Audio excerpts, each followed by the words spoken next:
Did I own a Porsche 911 in 1984?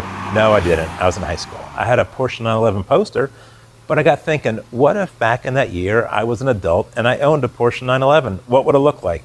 And that is what guided me through this little project. So I'd actually owned this car for many years before I decided to do this, get it back to 1984. Fortunately, it's a very original car, original paint, no major modifications. So I didn't have to undo anything very expensive.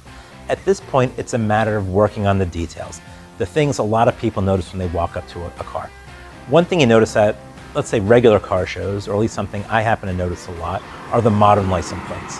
To me, at least, nothing stands out like a cool old car with a modern license plate with the URL broadcasting that state's tourism board. Kills the mood. But it turns out I had a set of orange license plates, which New York used from the early 70s through about 1986. I had a pair of them sitting in my garage. So the big picture here, you have a cool older car, you want to make it, quote, period correct. Some of these little details that don't cost a lot of money, they do not take a lot of time, very quickly can transport people back to the year the car was made.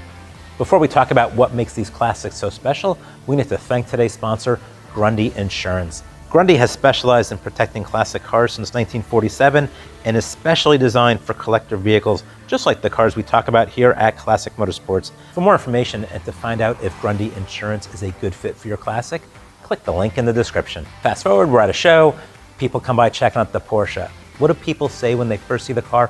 Where are you from in New York? It sounds so trivial. We're talking about changing the license plates on the car, which is basically free. And in this car world, it's always a contest of who spends the most, who has the rarest. Here's a way I'm actually getting a lot more attention than I should with a set of license plates that were literally sitting in my garage for about 20 years. And I'll be honest, I had this idea about 2 or 3 weeks before heading off to a Radwood show. So I did not spend years of my life. I spent minutes of my life looking for the license plates and ordering the parts. And that kind of shows you how easy this is to do. This is not spend hundreds of hours restoring a car. This is basically having a picture in my head. I was like, what would this car have looked like if it was parked in front of my house in 1984, and went to recapture that. This doesn't have to be limited to cars that are heading to big shows. You can do this for your car that you enjoy, that you take out to Cars and Coffee or whatever. Part of it is just having maybe a holistic view of what you want your car to look like. In my case, I wanted the car to look like it was still in 1984. And this is nothing new with getting period correct accessories. Sometimes you see people that take it really far and they have every single accessory that was available in that year. I decided to kind of think, how would I have set this car up? I wouldn't have had every single accessory available in that year. I'd have a few things, right? Because one, you don't buy everything, you buy what you like. So I have a few little things. Radar detector. I have actually 2 radar detectors for this car. I wanted to find one for 1984. Again, you go on eBay, and I found one that was from 1984. I paid with shipping $15.50, if I believe. Does it work? I honestly don't know. I know it works at striking up a conversation. I know it works at covering a crack in my dashboard. And I know it works at looking cool and looking appropriate for 1984. And then there's little things like the stickers. The IMSA stickers are appropriate for that year. There's a van sticker, which I would have had. There's a sticker for my friend's BMX team. It debuted, or that formed in 1984. I would have had one of those stickers. So some of it is just little things like that. Not putting 100 stickers, but maybe you find like 1 or 2. And again, these stickers came from my personal stash pretty much. It's just taking a little bit of time to work on the details and thinking, how would this car have presented in a certain year? This made it fun. I enjoy a hunt. I enjoy research. In this case, I admit I didn't have to go too far, but I enjoyed putting it together. It's like putting a room together or putting a suit together.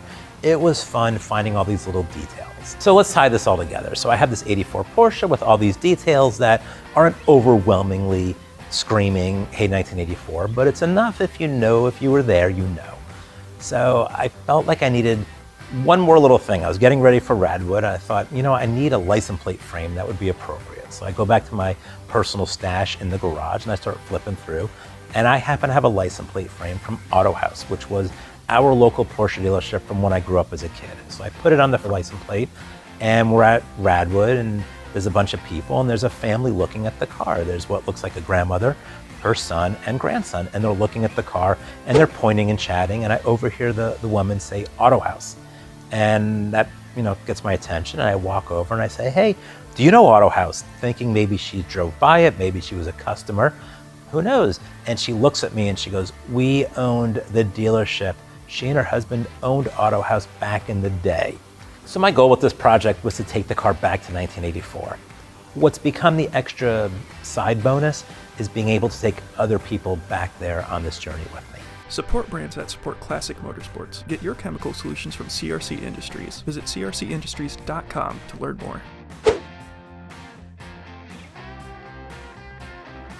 If you like this video and want to see more, make sure to hit that subscribe button and like this video.